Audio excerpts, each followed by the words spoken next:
The invisible tax, how professional isolation is crushing Black leadership in America. Good morning, everyone. Today, I'm truly honored to share insights from my transformative conversation with Dr. Millicent Clayton, a revolutionary force in diversity leadership research whose work has fundamentally altered how we understand the Black professional experience in America. Dr. Clayton isn't just documenting disparities. She's pioneering solutions that are creating seismic shifts across corporate America. Her groundbreaking research has influenced diversity policies at over 200 Fortune 500 companies and directly mentored more than 500 Black executives who now lead some of our nation's most influential organizations. When history looks back at who transformed corporate America's approach to Black leadership, Dr. Clayton's name will be written in bold. When I sat down with Dr. Clayton, I expected our conversation to follow familiar territory, the external barriers we all recognize: discrimination, bias, microaggressions. But what emerged instead was something far more profound and, frankly, revolutionary. Dr. Clayton introduced me to a concept that has haunted me ever since, what she calls the isolation tax. This isn't just another metaphor, it's a measurable, quantifiable burden that silently drains the potential from Black leaders across America every single day. While everyone focuses on the visible barriers, Dr. Clayton explained, leaning forward with intensity, they completely miss the invisible cost of professional isolation that's quietly destroying careers and crushing spirits. The statistics she shared left me speechless. Most Black men in leadership positions have fewer than three close professional friends. Three, think about that for a moment. In environments where relationships drive opportunity, where back channel conversations shape careers, where having trusted advisors can make the difference between advancement and stagnation. Black leaders are navigating these waters almost entirely alone. This isolation isn't just uncomfortable, it's extraordinarily expensive. Dr. Clayton's research quantifies this cost with stunning precision: $20,000 to $50,000 annually in lost earnings from missed opportunities and stalled promotions. Over 5 years, that balloons to approximately $250,000 from lacking advocates in those critical rooms where decisions are made. But the financial toll pales in comparison to the psychological burden. There's the exhausting mental calculus of constant code switching, the energy diverted to monitoring tone, language, and expression rather than focusing on the work itself. There's the loneliness of being the only one while carrying the weight of representation for an entire race. There's the crushing pressure of knowing that mistakes will be attributed not just to you as an individual, but to your entire community. As Dr. Clayton shared these insights, I found myself rethinking everything I thought I knew about leadership challenges for Black professionals. We've been focusing on getting people through the door while completely missing what happens to them once they're inside. Let me share with you three critical insights from Dr. Clayton's research that fundamentally reshape how we should think about Black leadership development. First, community isn't just helpful for Black leaders, it's absolutely essential. Dr. Clayton's research shows that Black leaders who connect with trusted peers, who understand their unique challenges, senior leaders who provide real sponsorship, and a brotherhood or sisterhood that combines professional support with personal understanding are 340% more likely to advance to executive positions compared to those navigating these waters alone. This community approach, Dr. Clayton emphasized, transforms individual struggles into collective strength. It's not just about emotional support, it's about creating an alternative power structure that can counterbalance institutional barriers. I saw this principle in action through the story of the Black Executive Men Community, or BEM, launched in early 2025.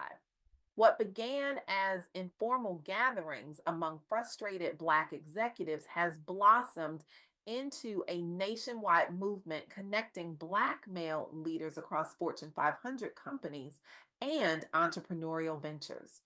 Marcus Johnson, one of BEM's founding members, described his experience before finding this community.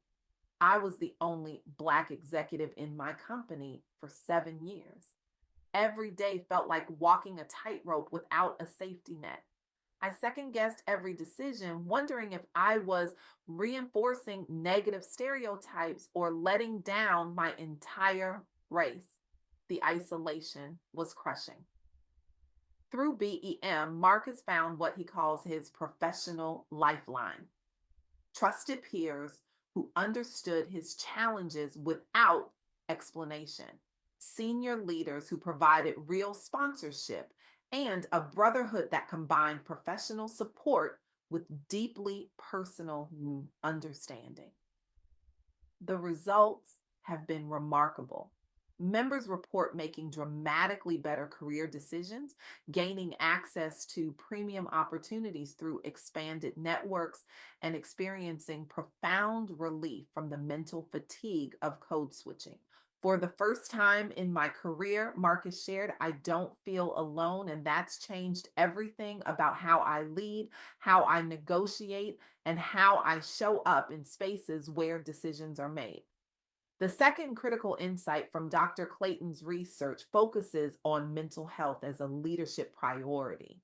The psychological toll of professional isolation isn't just a personal struggle, it's a leadership challenge that directly impacts performance, creativity, and longevity in executive roles.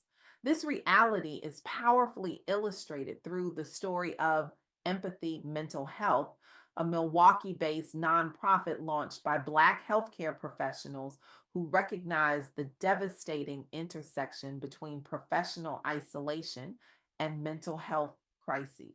In Milwaukee County, 1 in 4 adults experiences a mental health condition, with people of color facing disproportionate diagnoses and Black residents having some of the highest emergency room visits for psychiatric crises. But what makes this organization truly revolutionary is its explicit focus on the unique mental health challenges faced by Black professionals. Dr. Tanya Williams, one of the organization's founders, explained. We were seeing brilliant Black professionals burning out, not because they lacked talent or drive, but because they were carrying this enormous psychological burden completely alone. The constant pressure of being the only one, of code switching, of representing an entire race. It's exhausting in ways that traditional mental health approaches simply don't address. Empathy. Mental health pioneered culturally responsive care that specifically addresses the psychological impact of professional isolation. Their programs combine traditional therapeutic approaches with peer support networks specifically designed for Black professionals navigating predominantly white institutions. The third insight from Dr. Clayton's research focuses on institutional responsibility. The isolation tax isn't just a problem for Black leaders to solve, it's a systemic failure that requires institutional investment and structural change. This principle is brilliantly demonstrated through SUNY's Black Leadership Institute, a professional development program specifically designed to support Black leaders in higher education. Rather than placing the burden of connection and community building entirely on Black professionals, SUNY created institutional structures that actively foster mentorship, sponsorship, and authentic community. Dr. James Thompson, who helped design the Institute, explained their approach. We recognize that telling Black leaders to network more or find mentors in environments where they're already isolated was adding burden rather than removing it. Instead, we needed to create the institutional infrastructure that makes connection possible. The program is helping develop a pipeline of Black leaders prepared for roles at the university president and president's cabinet level by providing not just skills training, but the relational infrastructure that makes sustainable leadership possible. What makes Dr. Clayton's research so powerful is that it fundamentally challenges how we think about diversity and inclusion efforts. It's not enough to simply hire more Black professionals or promote them into leadership positions. Organizations must actively dismantle the structures that create isolation and build communities that foster genuine connection and support. The isolation tax isn't just a Black leadership issue, it's an organizational effectiveness issue. When talented leaders are operating at a fraction of their potential because they're carrying this invisible burden, everyone loses. The organization loses innovation, perspective, and performance. The leader loses opportunity, compensation, and well being, and society loses the full impact of leadership talent that could be transforming our communities. So, where do we go from here? Dr. Clayton's research offers a clear path forward, but it requires action at multiple levels. For Black professionals navigating isolation, the message is clear: you were never meant to do this alone. The isolation you feel isn't a personal failure, it's a systemic burden that requires community to overcome. Identify those three trusted peers who truly understand your challenges and commit to building reciprocal relationships that provide both professional support and personal understanding. For organizations serious about diversity and inclusion, the mandate is equally clear. Hiring diverse talent isn't enough. You must create the conditions where that talent can thrive. This means investing in structured mentorship programs, creating affinity groups with real resources and influence, and measuring not just representation, but belonging.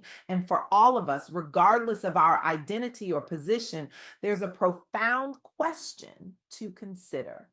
What kind of world are we creating when leadership requires such isolation? What talent are we losing? What innovation never emerges? What problems remain unsolved because those best positioned to address them are spending their energy navigating isolation instead? The isolation tax isn't just unfair, it's unsustainable. And dismantling it isn't just the right thing to do, it's the smart thing to do. I'll leave you with a question that has haunted me since my conversation with Dr. Clayton. What would our organizations look like if every leader could bring their full, authentic self to their work? What problems might we solve? What innovations might emerge? What kind of world might we create? The answer to that question lies not in more diversity programs or inclusion initiatives, but in the courage to truly see the invisible tax that's been hiding in plain sight all along, and the commitment to finally eliminate it once and for all. Thank you.